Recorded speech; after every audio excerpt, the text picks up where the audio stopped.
Welcome to This Organized Life. If you're a mom, wife, or coffee lover seeking advice on how to reduce clutter and reclaim time, look no further than your host, Laurie, founder of Simply Be Organized and author of Hot Mess, a practical guide to getting organized.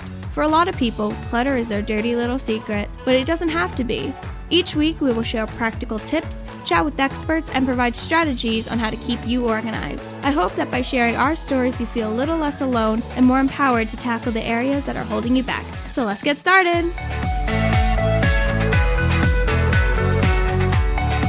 Hi, everybody, and welcome to today's episode of This Organized Life podcast. I am your host, Laurie, and I am so happy that you're here. So if you guys know me, the one thing that I love pretty much more than it's like top of the list is sleep. I love sleep. I'm a sleep junkie. I'm like basically a 90-year-old person or a 6-month-old baby. Either way, I love sleep. And so I understand that for a lot of people, falling asleep, staying asleep is a struggle, especially as we get older. There's insomnia, and sometimes we just have too much on our brain. Sometimes there's things physiologically going on with us. And for a lot of people, sleep is another source of anxiety because they don't get enough of it. And so joining me today is Callie Patrick, and she's an adult sleep coach. And she's a best-selling author of Mastering Your Sleep Puzzle, your 12-week guide to sleeping better. And essentially, she helps stressed out, tired people reclaim their sleep, energy, and enthusiasm for life. And so I invited her on the show today because so much of having the energy and the mental bandwidth to live an organized life comes from getting a good night's sleep. And if we don't have that foundational principle, it's really hard for us to put the tactical practices in our lives or in place for us to do the things that we need to do. So I've never had a sleep coach on our show, so I'm very excited to have this conversation. So without further ado, let me welcome Callie Patrick to the show. Welcome.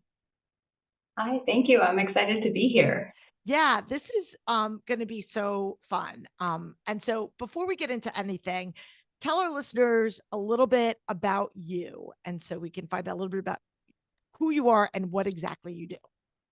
Sure. So as you mentioned, I'm an adult sleep coach, and I am in the Boston, Massachusetts area, but I coach busy professional people and entrepreneurs, people in corporate or an entrepreneurial setting all over the country and all over the world. And I've been doing that exclusively through Zoom since 2017. And I've been doing it for about 10 years overall. And it's such a rewarding practice to see people who have struggled for many, many years, sometimes 5, 10, 20, and have tried all the things, right? All the sleep hygiene practices and still not have success. But when we work together, I unpack a lot of the lesser things that can impact sleep that people often don't pay attention to and often aren't written about, which is part of why my book is called Mastering Your Sleep Puzzle. So, yes. So how did you get into this? Like, I'm curious. I'm always curious when people do things like kind of what was your catalyst or origin story of finding this lane?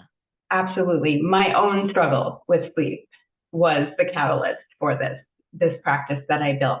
I had sleep trouble back in college, in undergrad. And a lot of that was stress of performing, right? Being on Dean's List, making sure I kept my scholarship. And I was in a field that was not a natural fit for me. And so it was highly stressful. And I was often up at night worrying and studying and planning and stressing. And it had a huge impact on my day-to-day life. Sure. And once I graduated and got my first job and all that, then the stress became work-related stress and being a top performer and making sure people, knew I was capable, et cetera. And so that struggle with sleep and stress and that cycle continued into my early working years. And I'd say it was around 2004, I finally decided this is enough. I'm going to the doctor. And I did a sleep study, and this was back in the time when you had to go to the lab or the hospital. And they would hook you up with all those little electrodes to your head and put you in this cold, dark room and say, go ahead, sleep, we're going to watch you. Yeah. And I would think, how am I going to sleep? I don't sleep in my own bed. How am I going to sleep in this situation? And of course, I did. Somehow I fell asleep. And when I woke up the next morning and they sent me on my way, they said, you're perfectly fine. And they gave me a prescription. Now, in hindsight, I could go, if I'm perfectly fine and there's no diagnosis, why do I have a prescription? But at that point, I said, okay, I'm going to do the thing they told me to do. So I filled the prescription. I probably took it less than a week because I used to dream a lot. And I liked remembering my dreams. And when I took the medication, not only did I wake up feeling groggy, but I knew I had dreams, but I couldn't remember them. And that annoyed me. So I stopped taking the prescription, and then went probably a route that a lot of people do, which is what are the over-the-counter things, or what are the natural. I've always been interested in more, holistic natural products. So the valerians, the chamomiles, the melatonins even. And I did all those things, and still the problem remained. And it wasn't until I burned out in 2010. I had moved up the ranks, became a manager, and I was also doing my own projects in a corporate environment where I was just not aligned value-wise and didn't think I could get out. And so all of that just culminated in a massive, what I call midlife crisis. I used to call it my midlife crisis at 38, right? But basically it was burnout before burnout was a clinical diagnosis, which we're seeing a lot now. And I wiped the slate clean. I left my job. I left my relationship. I moved across the country, and I just said, okay, what do I need to do? And I had always had an interest in yoga and meditation as ways to keep my body healthy or keep the stress levels low. And so I started a yoga teacher training, or I took a yoga teacher training. And through that, I discovered health coaching. And then I discovered yoga therapy, and we talked about insomnia. And the model that they present made so much sense to me. And it was so different from everything that I had heard and tried that I started to apply it to myself. And after I saw it working, I decided that, wow, I would love to help other people who are exhausted and struggling and in a similar situation. So that's how I built my practice. And of course, it's changed and evolved over the years with new things that I've learned and working one-on-one with lots of people. And so that's how I came here, is through my own struggle, basically. I love that. And again, I love it for so many reasons, just because I think it's fascinating to hear people that so many entrepreneurs are starting, their businesses or their own journey based on their own personal struggles. And so I love that. And again, for all of our entrepreneurs or aspiring entrepreneurs that listen to our show, I think it's always great reinforcement when you hear somebody else that's kind of taken that leap of faith and turned it into something. So thank you for sharing that. And it's, for me, as you were chatting, and I was just thinking, it's like that double-edged sword, kind of like the chicken or the egg. It's like the insomnia is causing stress, and the stress is causing the insomnia. And it just seems like this vicious cycle, because we do, whether it's self-imposed expectations that we're putting on ourselves or external expectations, whether it's parents, kids. I know you primarily work with adults, but thinking as a mom of, like, my kids are not teens anymore, they're older, but I think of them still as like teens. You think about the stress of applying for college, and then you're in college, and then getting a job, and all these things. So it starts so young, and then it, like you said, it just goes to the next level, the next level, the next level. Yes, and I don't see it disappear a lot with entrepreneurs, right? A lot of people decide to leave the corporate environment for more freedom and more space to take care of themselves. And then they work very hard in their business or in their practice, and there's no structure that is imposed. So we have to create our structure, which is something that actually does help us with our sleep. Well, we might get into that later. And I do see that too with people who are, moving out of the work environment. If we're talking phases of life, people ready to retire, same kind of thing, right? All the routines, all the rhythms that they've been accustomed to fall away. And there's that sense of freedom, but then there can be this disconnect between being completely free and doing whatever we want and what the effect that has on our mind and our bodies in relation to stress and sleep. So I agree with that 100%.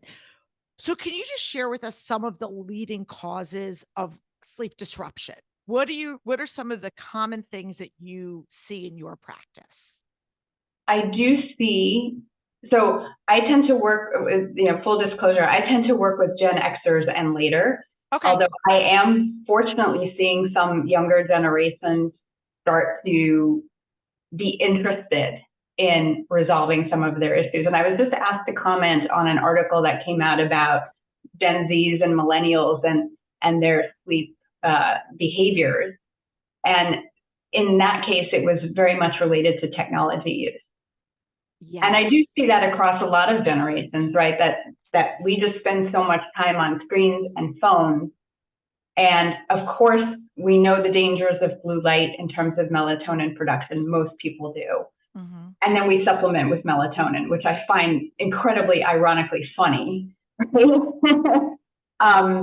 then there's also the content of what we're taking into our phones, right? We're reading about horrible things happening in the world all the time. And even when we're not, it's possible that we're looking at or absorbing content that is stimulating or engaging. Yeah. It doesn't have to be horrible or awful, but anything that we get excited about is an energizer. Yep. I once worked with a gentleman who was reading a hard copy book in bed at night. And he said, I'm still not sleeping. I'm not on a screen. I'm not on a phone. I'm doing the right things. We talked about the content.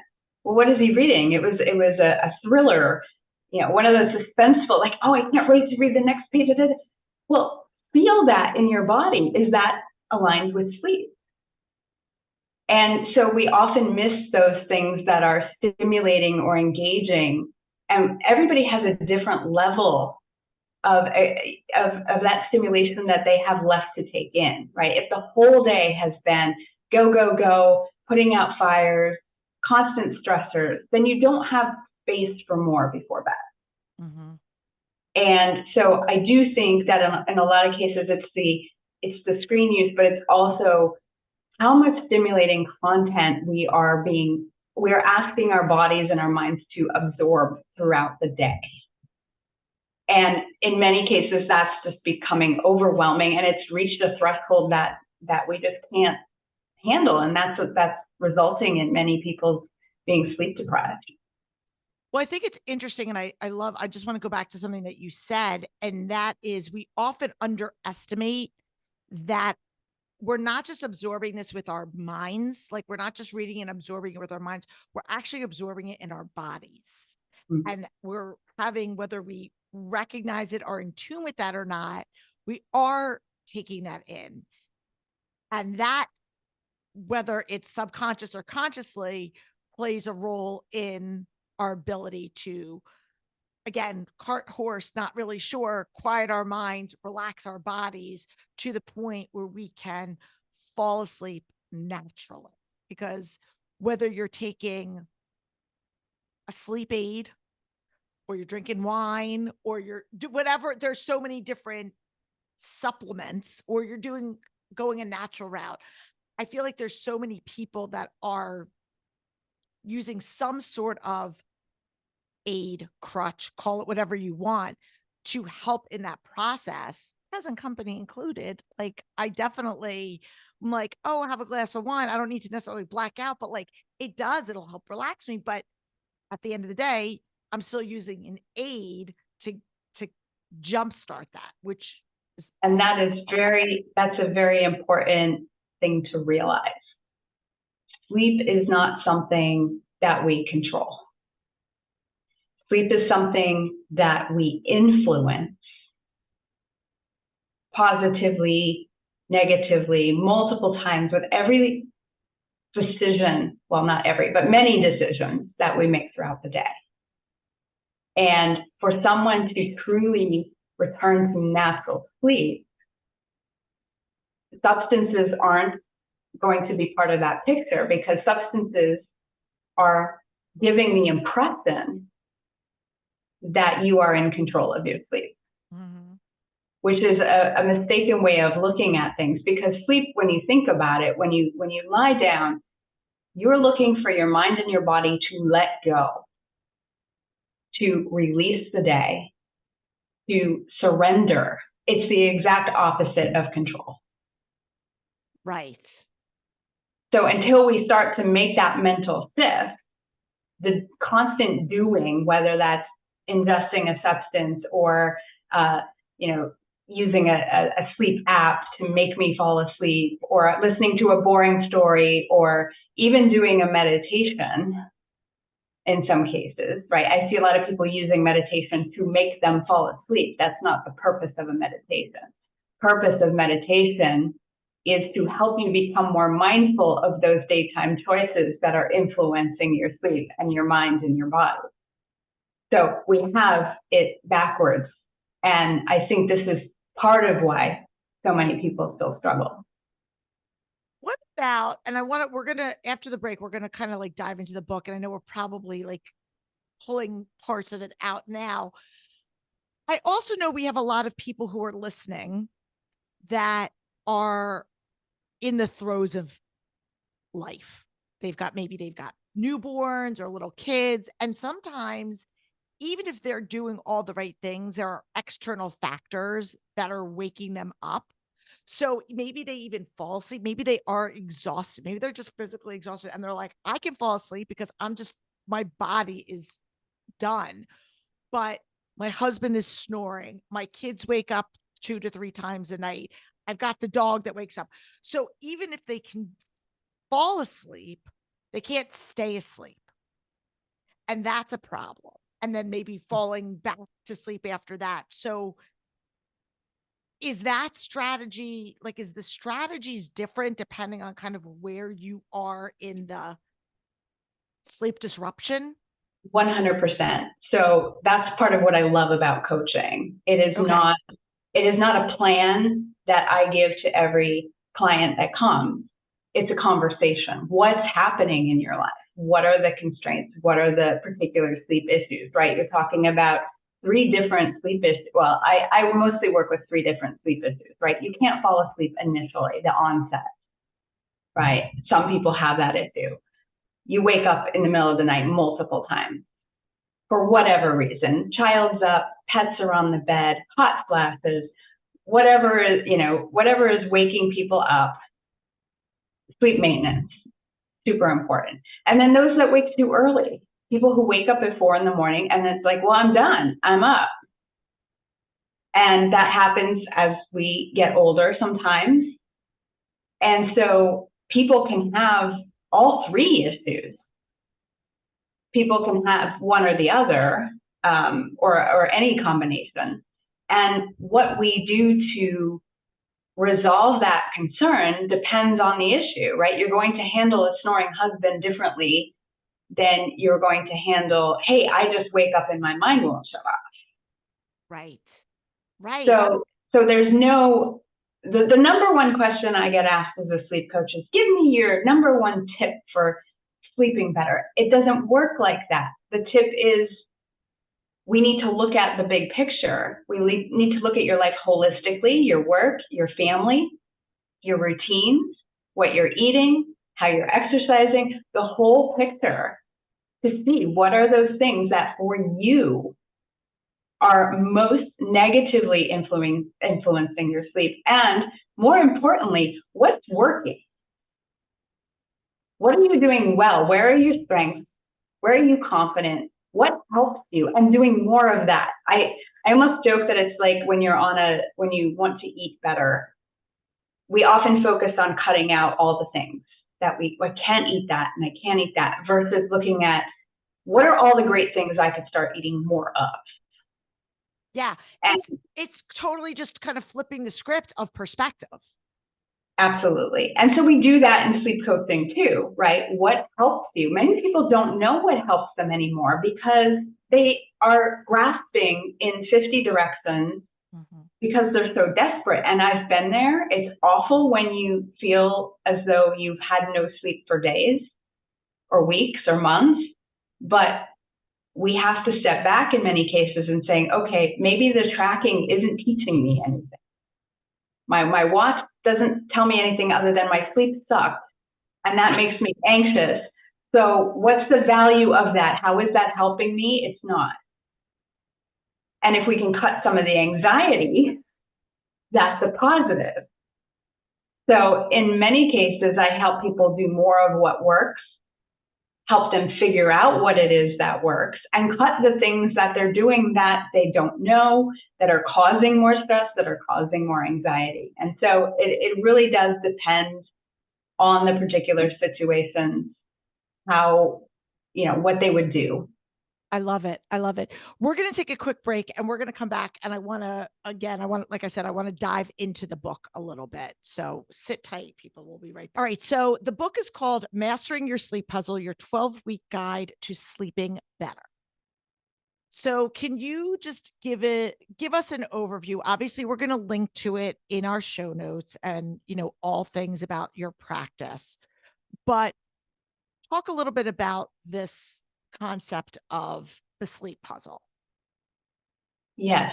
So the book, I wrote it, I would say on the tail end of the pandemic, looking for something to do that was involved in writing. I mentioned earlier that I was in a field in college that wasn't aligned with who I was. I've been a natural writer my entire life. And I'm actually working on a second book now that has nothing to do with sleep. It's a novel. So this is a passion of mine. It's something I enjoy. And I started working on the novel, I'd say around 2021, and started feeling guilty that I'm working on something that's not related to my practice when I have all this content about sleep. I had hundreds, if not 1,000 blogs and articles that I've written and contributed to magazines and online sources. And I thought, wow, this could be easy to put this into a book. And my goal is always, as a coach, to help people learn how to self-coach. Yes. My job is to put myself out of business. If I do my job well, people learn how to sleep better. They learn how to adapt to life. And I say future-proof their sleep, because it's always a process. It's always seeing what's going on and adapting and knowing how to do that and being confident in your ability to do that. So I thought to myself, not everybody wants to invest the time or energy into working one-on-one. Not everybody could afford it. And so let me take all these pieces of information and put them together in a book. And I'm going to be writing, so I'm going to be excited about that. Yeah. And I found it to be harder than I thought, because while the book follows my one-on-one 12-week program pretty faithfully, the dynamic of the one-to-one relationship and the iterative nature of it is lost in a linear presentation. So we do the assessments and we talk about lifestyle habits, wrecking sleep. We talk about mindset. We set goals. We work on visions. We do the coachy things, right? We do the check-ins. But I had a lot of trouble figuring out what order to put things in, because in reality, we go back and forth so effortlessly between these different things. But I'm proud of how it came out. I think it is useful. I've had many positive comments on it, people finding my different take on sleep and improving sleep to be refreshing, which was really my goal. So. Yeah. I love that. And I love what you said again, because I see this in the world of organizing, right? People are so desperate to get out of the rut, for lack of a better word, that they might be in, that they'll grasp at anything.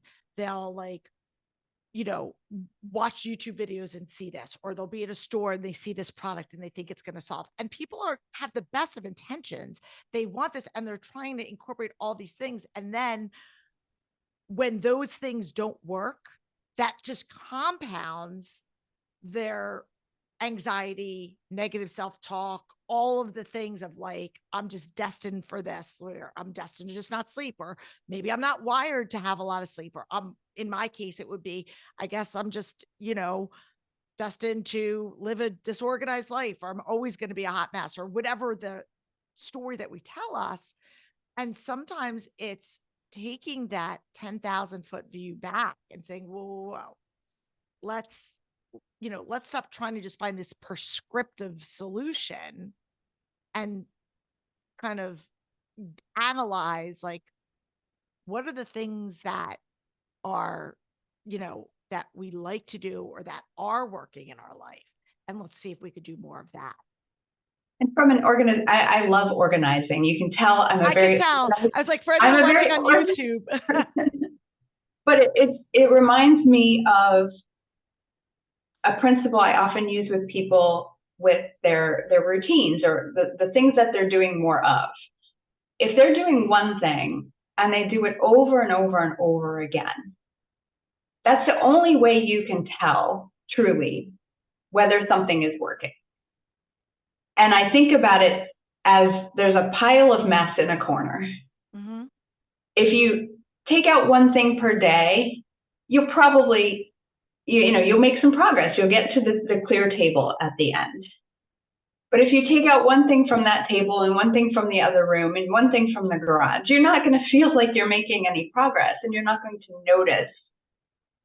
So it's almost like we have to train our minds, which is also a part of sleeping, to focus on one thing and do it over and over and over again, and be tuned into the effects of that.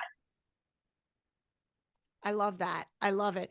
Well, I'm wondering, and I know you work with adults, but I'm just curious, when you talk to people, do you see links? And I know I'm asking like a general question, between like how people grew up, like what was your life like before? Did you go back, or is it more present focused? Because I know for me, a lot of times when I talk to people about their clutter, I will often say, well, tell me what your life was like growing up. Like, what was the kind of the model behavior? And I know that we have external things, like you said, like technology and stuff. Like, we didn't have that when we were kids to say, right, oh, I stared at my phone all night kind of thing. But I'm just wondering if you see connection points or links to your past compared to where you are now. Absolutely. The difference, and this might be interesting to some people, the difference between therapy and coaching is that in coaching, we see the past, we don't ignore it, it's there. Things happen that have influenced how we sleep. Maybe that's distant past, right? Maybe it's childhood trauma, or maybe it's recent past where someone used to wake up for their baby crying. I see that happen with mothers. Well, now my kid is 14. I don't need to be listening and so vigilant, but it's that pattern of from when, mm-hmm, right? It's a background influence. But with coaching, we acknowledge that, and we look at, okay, what's happening now in the present, and how do we move forward toward where we want to be? We don't need to spend, many therapists will spend time, and for good reason, processing traumas and events in the distant past. But in coaching, we say, okay, here they are. We understand that they're influencing our now, but what is the now and what is the way forward? So it's very actionable, and we don't stay in that space very long. Right. No, that's totally fair. I was just making that, I was trying to, sort of connect the dots between, habits, behaviors. Yes. I think of things like, we didn't grow up with like a TV in our bedroom, and my kids didn't. Now, again, screens threw that whole notion out the window. But there are some people that, like, as I'm a Gen Xer, and if they grew up with everyone had a TV in their room, and that's what you did. And so we often develop these habits with what we know. And then, Absolutely. and then we kind of fall into those And patterns. you're using a very important word there, which is it's a habit. Mm-hmm. I hear many people say, I can't fall asleep without the TV on. Yes, you can. It is a habit, right? You have trained yourself to relax to the sound, the distraction of, because when you get quiet, maybe some things, going back to our earlier conversation from the day, haven't been processed. We don't take time during our day to pause, to, in some cases, rest and deal with what's happened, right? If we're here at 11 o'clock in the morning, well, I've been up since 6. I've lived 4 hours of my day. What has happened? How much energy have I expended? How stimulated have I been? Where do I need to recover or refuel? And we don't do that throughout the day because we're going, and we're so busy. And then things come up at night. And so one of the things that has helped many of my clients is being more regimented with daytime breaks. Which is so counterintuitive to our culture. So counterintuitive. It is bad. It is wrong. You are lazy. Yeah. And yes, I work against that every single day. And again, because I know obviously one of my questions that I wanted to ask you was, because I always like to leave our listeners with some actionable takeaways, right? Aside from go buy her book, right? which is a given. We're going to put that in there. But, and I know it's not a one size fits all, but like we have people that are listening that, like you said, are across the spectrum. Yeah. I'm in menopause and I'm waking up 3 times a night because I have hot flashes. I've got the crying baby. I've got so much on my mind that I can't quiet it down, and I'm struggling. So I love the concept of trying to take daytime breaks. So like, again, what are some general things that some people could maybe think about doing to try to help their situations? I think we've talked about a lot of them. So I'm going to try to summarize a bit. Yeah, perfect. So yes, absolutely. Daytime rest breaks. Rest is a requirement for sleep. If you are unable to sit down for 15 minutes or 10 minutes or 5 minutes and do nothing, I call it the popping up syndrome. You sit down and you're like, okay, I'm going to rest. And then you think, oh, but I got laundry in the dryer. Let me go just do that. And then you come back and you sit down and you think, oh, wait, but I gotta write that down or else I'm going to forget it. Right. So we just keep, that is a training to stay unfocused and scattered and stimulated. Mm-hmm. So I use meditation as a way to help people do that. And I use it in a slightly different way than people might be used to if they've heard a meditation on an app, for example. But that level of focus, that level of stillness, you have to have that. You have to train your system to be able to do that, because at nighttime, that's exactly what you're asking of yourself. And your body and your mind have no experience of that. They have the experience of the opposite of that over and over and over again. So I would say that would be my number one thing. Take 1 5-minute break at some point when you feel tired. That's just the baseline. It doesn't have to be, I take an hour-long yoga class, I go for a long walk.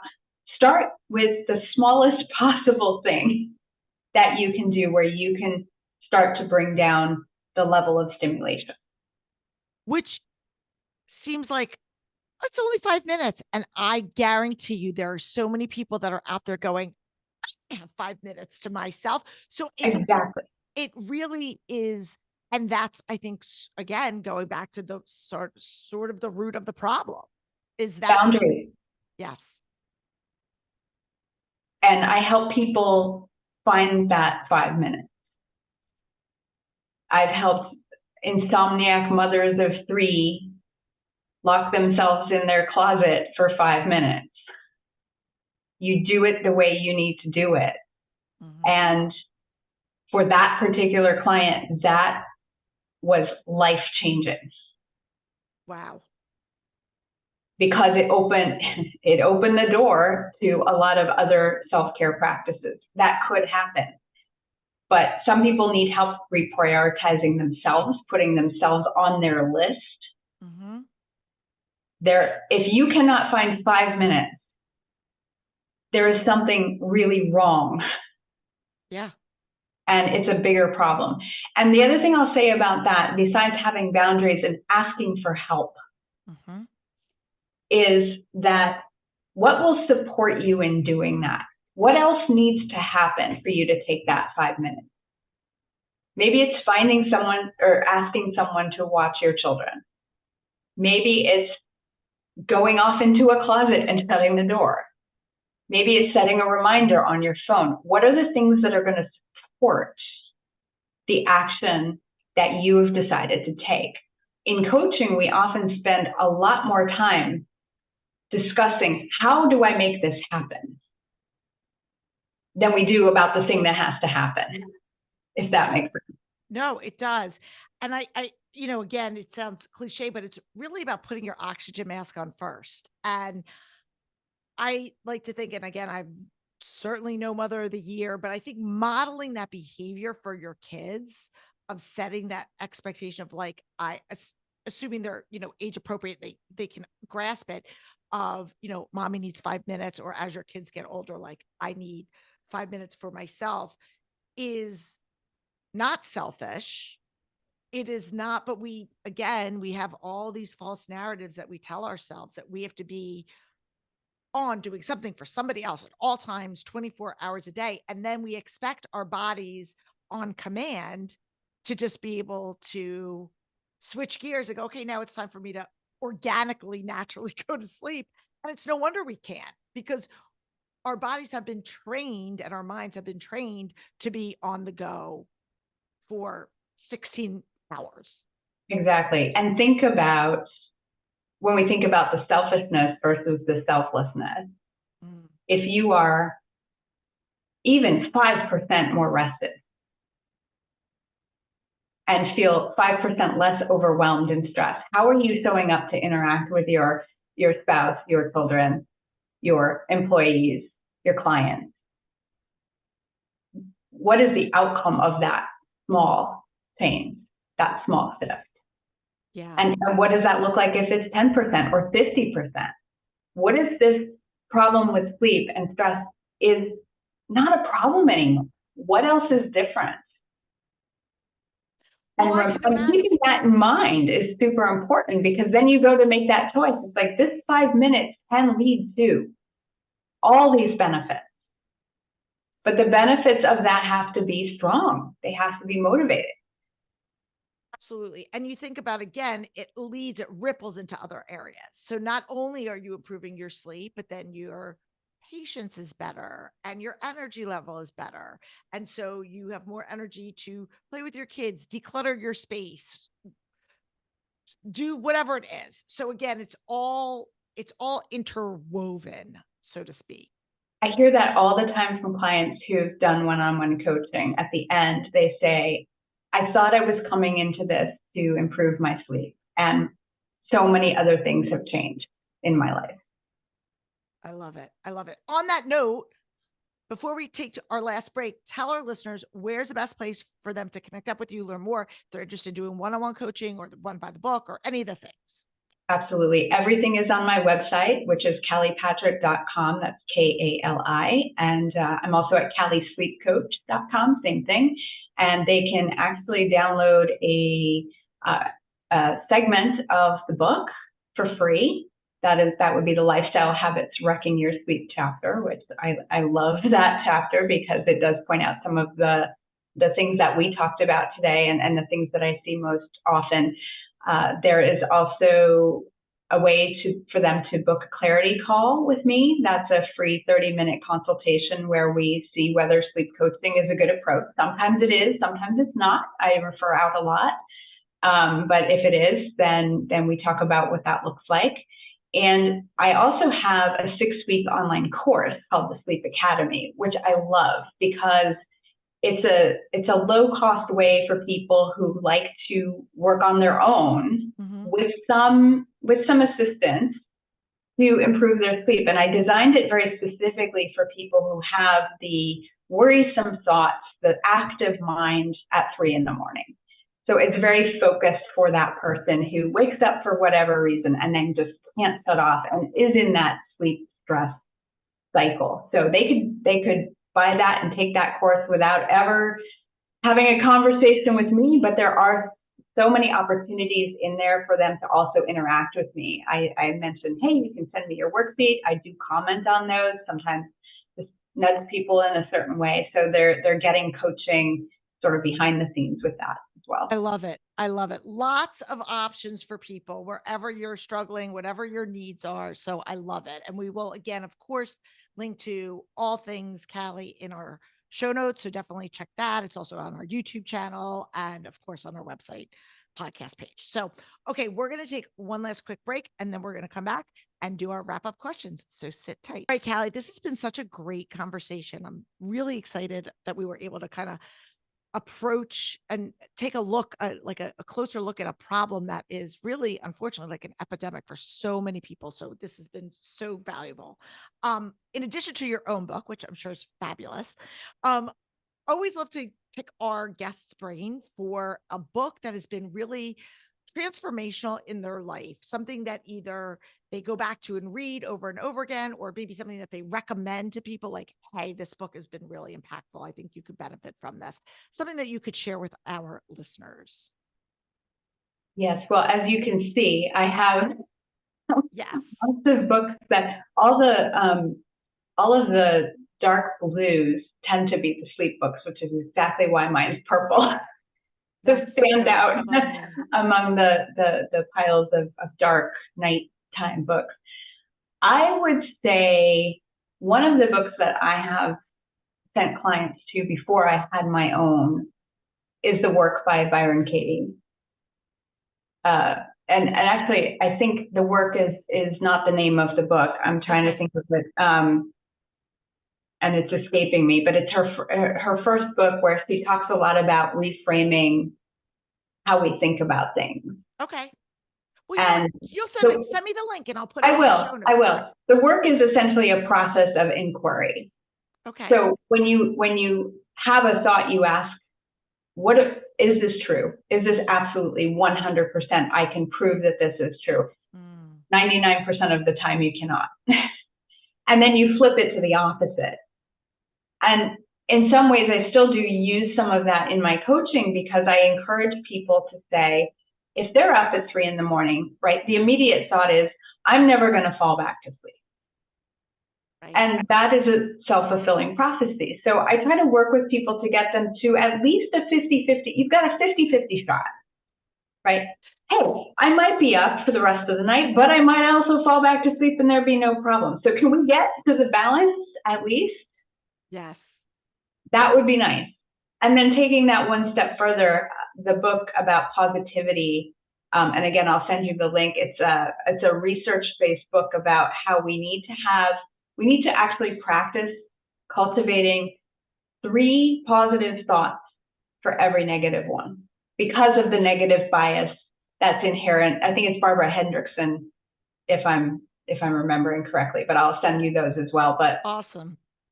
People don't realize that they are so skewed toward the awful and the negative. And that's a survival mechanism, but in many cases it works against us. So a lot of mental reframing needs to happen. I love it. I love it. This is great. This is so awesome. And yeah, definitely send me those links because I would love to include them with our Loving What Is, the Byron Katie book. Love it. And then our last 2 questions that we ask every guest, because we're all about honesty and authenticity here in our show, is in this season of your own life, and I could see in your office or wherever you're recording, obviously it looks very organized. But in this season, where do you feel the most organized and where do you feel like a little bit of a hot mess? Like where's your room for improvement area? So it goes in phases, right? You mentioned season of my life. And I have moments of being a hot mess, but right now I'm actually feeling really very content and organized. My spaces are always highly organized. I'm a purger. I'm an organizer by nature. I think it makes me feel safe and secure and comfortable and able to dedicate cycles to other things.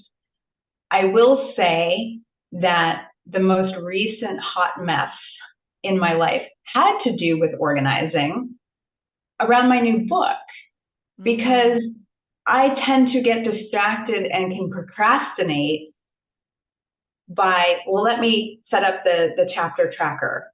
Let me reorganize the way that these are going together. And then I'm not writing. Yes. And it's like so we're planning to do the thing, but we're not doing the thing. Exactly. And so I had to take a step back after I had 3 different trackers that were all in different states of disarray, saying I have actually made more of a mess trying to organize myself than I have just letting it grow and evolve and then come back at a different point and prune it, right? And reorganize it. So I can actually go the wrong direction with the organizing and over-organizing. And I think it just points to the fact that no matter what we're doing, we need to find that sweet spot. Where is it helping us? Where is it not helping us? And I most recently found that was not helping me. I needed to put that aside and go back to doing some content. So I agree. And writing a book is hard. I'm in the process of writing another book too right now, and it's really hard. So I can absolutely empathize with you. So, well, Callie, thank you so much for coming on our show. If this is your first time tuning in, I'm so glad that you're here. You picked a good one. Make sure you click the subscribe, follow button wherever you're listening or watching. And if you know somebody that could benefit from this conversation that I had with Callie, please do them a favor and click the share button. And really, again, there's tons of free resources. We have so much on our plates that sleep is a really big issue for so many of us. And I think that any healthy strategies that we can start to incorporate in our lives is really going to benefit so many other areas of our lives. So again, thank you so much for being here. And we'll be back next week with another episode. Until then, I'm Laurie Palau. Peace out. Thanks for tuning in. If you like this episode, please spread the love and share it with your friends. And if this is your first time joining us, make sure to click the subscribe button wherever you are listening so you never miss an episode. And while you're there, please leave us a review so other people know that our show is worth the listen. You can also find us on YouTube and Instagram at This Organized Life Podcast. And if you'd like to connect with us, you can head on over to our website at simply the letter B like boy organized.com, which is filled with tons of resources, including free downloads, checklists, links to our amazing organizing partners, and all of our digital offerings. I'll see you next week for another episode of This Organized Life.